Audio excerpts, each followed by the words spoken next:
Друзья, у меня есть хорошая новость для нас, язычников, спасенных Богом. Израиль не принял Иисуса и многое потерял. В конце времен они вернутся и будут благословлены. Пророк сказал так: «И произведу от Иакова семя». Но у Иакова уже было реальное потомство, а мы – его потомство духовное. «И от Иуды – наследника». Иисус – наследник Иуды.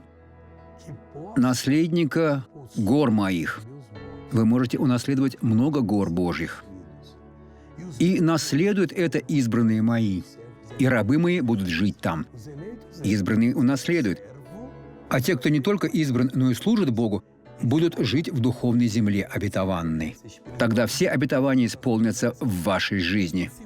Хватит думать о том, что Бог не хочет благословлять. Покайтесь и не сомневайтесь, что Бог сделает дело. Посмотрите на благословленного человека.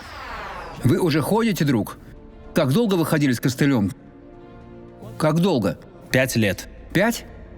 Как вы с ним ходили? Покажите мне. Смотрите, какое чудо, друзья. Идите. Было так.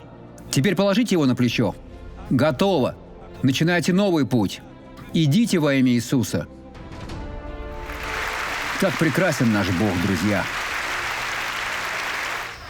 Помолимся. Отец, я призываю имя Иисуса, чтобы этот человек был спасен, исцелен, освобожден. Этим именем я говорю злу: уходи, убирайся во имя Иисуса. А вы скажете: аминь. Я верю.